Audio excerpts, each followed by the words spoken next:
tous, je vais vous présenter le paramétrage des imprimantes dans Cura et plus particulièrement la Gitech A20M qui est l'imprimante que j'utilise. Donc voilà, je vais vous montrer un petit peu comment ça se passe et les différentes options possibles pour rajouter une imprimante. Alors, on est sur le panneau de préférence. Et donc on est dans la section imprimante de Cura. Alors je précise que cette version de Cura c'est la 4.5, donc c'est la dernière à jour à l'heure où je vous parle sur le site d'Ultimaker. Donc bon, pour résumer un petit peu Cura, hein, c'est un logiciel qui est gratuit parce qu'il a été développé pour les machines Ultimaker, mais on a la possibilité de l'utiliser pour n'importe quelle imprimante. Donc ce logiciel va servir à trancher les couches pour pouvoir communiquer avec l'imprimante pour faire le J-code qui va être interprété après par la machine et imprimer la modélisation qu'on a rentrée dedans. Voilà, donc après il y a différents logiciels de découpage, hein, je vais pas tous les nommer parce qu'il y en a beaucoup. Mais principalement voilà, il y a IDEA Maker, il y a Simplify 3D, voilà, ce genre de logiciel. Bon, l'avantage de Cura c'est qu'il est gratuit. Il est gratuit et faut rentrer un petit peu dedans dans les paramètres pour vraiment pleinement s'en servir. Et je vais vous montrer dans des prochaines vidéos voilà, tout le détail des paramètres d'impression. Vraiment aller voir toutes les options et ce que ça change par rapport à votre découpe. Et c'est intéressant de pouvoir voir tout ça. Mais là pour l'instant on va se concentrer sur le paramétrage imprimante, donc c'est l'objet vraiment de cette vidéo. Donc on va aller directement, vous voyez que j'ai plusieurs imprimantes déjà de rentrée. Donc celle-ci là c'est le paramètre directement du profil Gitech qui est dans Cura. Donc depuis la 4.5 qui est le profil pour la A20M, la A10M et d'autres imprimantes Gitech. Et là une custom qui doit être la première que j'ai dû créer à l'installation du logiciel. Voilà. Donc là on va prendre celle-là qui est vraiment celle que j'ai paramétrée. Alors on va pouvoir rentrer dans ce panneau donc avec plusieurs onglets. Le premier onglet va concerner vraiment l'imprimante. Donc un paramétrage sur son volume de travail, donc qui va être 255, 255, 255. Alors ce qui n'est pas tout à fait la réalité je crois, parce que c'est ce qu'ils annoncent sur les spécificités de l'imprimante, mais je pense qu'elle travaille plus en 250, il me semble, parce qu'il doit y avoir des marges d'erreur. Voilà, la forme du plateau rectangulaire, on pourrait avoir un plateau circulaire.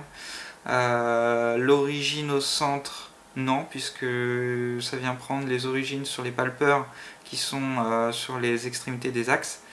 Le plateau chauffant, oui, il y a un plateau chauffant, il n'y a pas de volume chauffant, c'est une imprimante ouverte. Et le type de J-code, donc l'interprétation, ça va être Marlin. Voilà, il y a d'autres interprètes, RepRap, Ultimaker qui sont vraiment spécifiques, mais là on va utiliser Marlin pour Gitech A20M. Ensuite on a les paramètres X mini, Y mini, donc ça c'est vraiment les fins de course avec, quand on est sur les palpeurs. Donc là on voit que chez Gitech, enfin sur cette imprimante en tout cas, ce qui est sympa c'est que ça sort du plateau, on a un moins 20, un moins 10 dans le sens des Y. Donc on va pouvoir vraiment se servir d'un... Là c'est ce que j'ai comme paramètre en fait, hein, il y a un bassin de purge. Et donc on va pouvoir sortir du plateau pour purger, sans faire une purge sur le plateau directement. C'est vraiment le gros avantage de cette imprimante. Ensuite, la hauteur du portique, toujours sur 255, et le nombre d'extrudeurs. Donc là, on choisit le nombre d'extrudeurs. Voilà. À chaque onglet, donc là, on a forcément deux onglets puisqu'on a choisi deux extrudeurs. Si on avait trois extrudeurs, il y aurait trois extrudeurs sur les onglets. Je n'arrive pas à le changer d'ailleurs, ça met un petit peu de temps, je pense que ça ira. Voilà, il y a trois extrudeurs. Nous, on en a que deux, donc on va rester sur deux. Ça crée un onglet, et dans chaque onglet, on va avoir un J-code de démarrage et un J-code de fin. Donc là, pour l'imprimante, sur chaque début d'impression et sur chaque fin d'impression, il va intégrer ce J-code de démarrage et ce J-code de fin. Donc c'est pour ça que c'est important de comprendre et de savoir ce qu'on met dedans pour pouvoir mettre des spécificités en début d'impression, en fin d'impression. Alors moi en début d'impression, je fais un truc très simple, hein, un home en G28. Voilà, il va revenir sur ses positions palpeurs, donc il va aller palper les débuts de course dans tous les axes. Alors on pourrait spécifier si c'est que sur XY ou que sur XZ par exemple. Là en l'occurrence c'est sur les trois axes, et étant donné que j'ai un 3D Touch qui est mis à jour dans le logiciel, dans le firmware, donc dans Marlin, pour faire le Z, il va plus palper sur l'axe avec le fin de course, il va directement aller au centre du plateau et palper une position avec le 3D Touch. Voilà. Et ensuite un G90. Alors le G90 c'est un paramétrage G90, G91 pour la position XYZ interprétée. Donc là c'est en position, G90 c'est position absolue, ça veut dire qu'il partira toujours pour une coordonnée à partir du 0 machine. Si vous mettez G91 en position relative, là il va partir à chaque fois de la dernière position de la tête. Donc si vous avez un G91 que la tête est au milieu, le 0 pour lui c'est au milieu. Il fait une coordonnée, il change de position. La prochaine coordonnée, il part de la position qui a bougé de la dernière position. Donc ça, moi je le rajoute en début de G-code parce que ça peut arriver qu'on arrête une impression et qu'il soit en train de faire une purge, et du coup il est en position relative pour le coup. Donc en chaque début d'impression, je remets une position absolue. Voilà, c'est vraiment deux trucs très simples. Après je vous montrerai pour la purge, parce que j'utilise plus de bâton de purge sur le plateau. J'utilise plutôt le bassin de purge, et donc ça c'est paramétré plutôt dans les extrudeurs. Voilà, donc après, pareil pour la fin de G-code. Donc là simplement on remet les températures à 0. On remet l'extrudeur, donc là le G92 permet de remettre à 0 la coordonnée de l'extrudeur. Donc c'est un peu comme si on était en position relative. À partir de là, il prend en compte que l'extrudeur il est à 0. Ça, de toute manière, il en met un peu partout parce qu'il remet à 0 en début d'impression. Automatiquement, Cura remet un G92 en début d'impression et en met aussi à chaque changement de bus. Voilà, on verra plus tard comment ça fonctionne. Un M140, donc le plateau, on remet à 0. On enlève les stops informatiques, donc les stops de 0 qui sont paramétrés dans la machine pour pouvoir sortir du plateau. On se met en position relative, oui, parce que je fais une rétractation, même s'il y a déjà un G92E0, donc ma rétractation elle est bonne, là, elle fait moins 6,5. Mais bon, je remets une position relative, je fais une rétracte de 6,5, je remets en position absolue, je vais déplacer en dehors de mon 0 plateau, donc à moins 9,5, Y200, ça va me sortir mon plateau devant, et à une vitesse de 100 mm par seconde. Et ensuite je fais une attente caméra. Alors ça c'est paramétré parce que quand j'arrive en fin d'impression, je fais des pauses. Bon, là il y a 1 seconde, il y a quelques secondes après, il y a 2 secondes, et là il y a 1 seconde de bip. Voilà, j'ai rajouté M300, c'est un bip. Donc ça signale que l'imprimante a fini.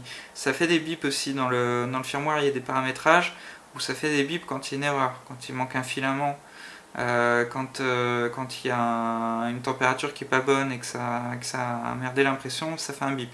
Bon, là j'ai un bip aussi en fin d'impression. Je pourrais avoir 2 bips consécutifs ou une mélodie. Bon, ça c'est à vous de paramétrer. Et ensuite, une dernière ligne où je remets les soft stops. Alors les soft stops, en fait, c'est les butées informatiques. Hein. À 0, il ne dépassera pas le cadre de ce qui est enregistré là, longueur, largeur, hauteur. Donc il s'arrête à 0 et il ne va pas plus loin que 255. Ça permet de sécuriser un peu voilà, les mouvements, parce que si on sort après, on peut faire sauter la courbe. Tout simplement. Alors après on va avoir le même paramétrage pour les extrudeurs. Donc les extrudeurs, forcément la taille de la buse, on paramètre bien le diamètre et le diamètre du filament. Et tout ça, Cura va calculer après le débit pour les extrudeurs pour sortir voilà, la bonne quantité de filaments par rapport à votre impression. Décalage de buse, on n'en a pas puisque c'est une tête cyclope, qu'on a une sortie unique pour les deux filaments. Mais si j'avais une tête Chimera par exemple, il faudrait que je décale en X et en Y pour paramétrer la deuxième buse et qui reprenne au changement de buse au bon endroit. Voilà, après numéro de ventilateur refroidissement, ça je crois que c'est 0, ça change pas. Donc même combat que pour l'imprimante globale, sauf que là c'est le G-code de démarrage au début de la buse. Donc au début de l'impression il va vous le mettre, mais à chaque fois qu'il y aura un changement de couleur, un changement de buse, donc un changement d'extrudeur, il va vous remettre ce G-code. Voilà. Donc moi ici, ça je conseille de le mettre. Alors je sais pas, il y a des gens qui ont eu des petits soucis avec moi, ça a été mon cas, c'est-à-dire que quand je voulais faire du bicolore avec deux volumes, deux objets, il me faisait du 50-50, du 50% sur un extrudeur, 50% sur le deuxième. Donc j'ai dû rajouter cette petite subtilité. M163 en fait c'est la sélection du pourcentage des extrudeurs. Donc M163 c'est la commande, S0 pour l'extrudeur 1, P1 pour 100%, et la même chose, M63 S1 pour l'extrudeur 2, P0 pour 0%. Voilà, ça fait une répartition. Là, je suis sur le premier extrudeur, je répartis 100% sur le premier extrudeur. Sur le deuxième extrudeur, on a exactement l'inverse, c'est-à-dire qu'on répartit 0% pour le premier et 100% pour le deuxième. Voilà. Ensuite, j'ai un M92. M92, c'est une commande pour le step par minute, donc step par millimètre, pardon, le calibrage. Et là en l'occurrence le calibrage de l'extrudeur. Donc ça pareil c'est quelque chose que j'ai pas réussi à faire autrement. Je pense qu'avec les mises à jour de Marlin on va pouvoir gérer des steps par millimètre sur chaque extrudeur, mais actuellement la 1.8 elle permet que de faire un seul réglage pour les deux extrudeurs. Et comme mes deux extrudeurs sont pas calibrés de la même manière parce que forcément ils ont chacun un peu de différence, je le paramètre ici. Donc à chaque début, à chaque choix de l'extrudeur dans Cura, il va refaire cette commande et recalibrer correctement.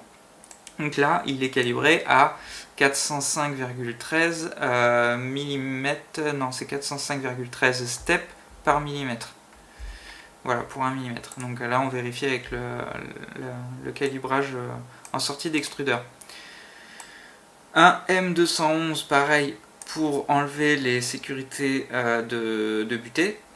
Je retourne en X-9.5 à 100 mm par seconde. J'extrude, donc je reset en G92, je reset la longueur d'extrusion pour dire que là on est à 0.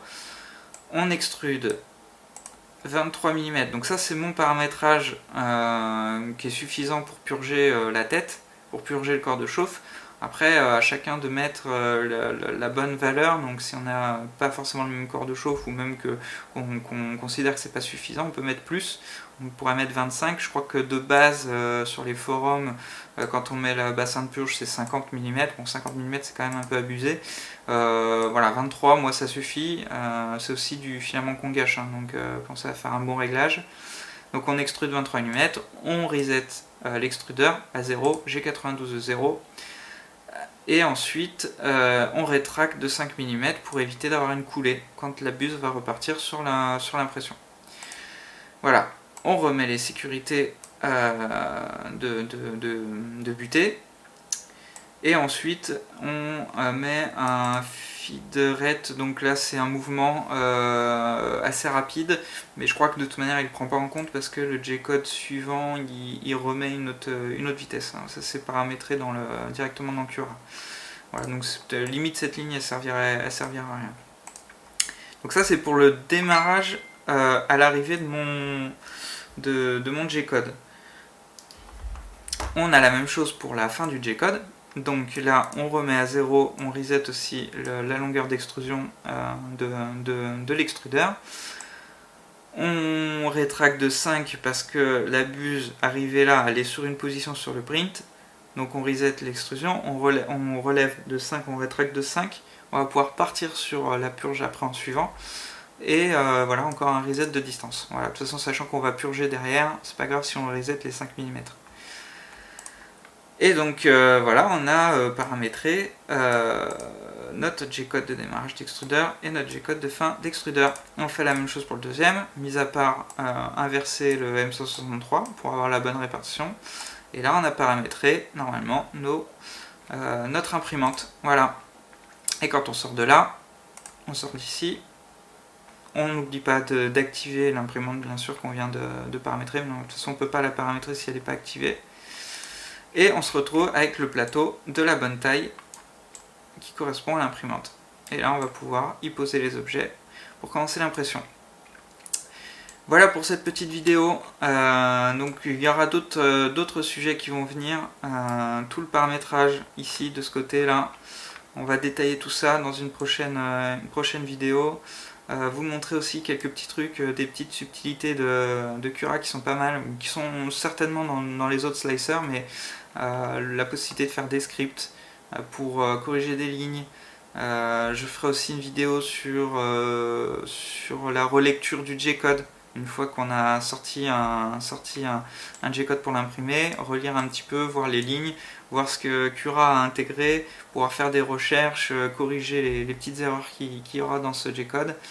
Et voilà, ça permettra d'aller un petit peu plus loin, là-dessus. Voilà, j'espère que ça vous aura plu et n'hésitez pas à laisser un commentaire et d'aimer la page. A bientôt!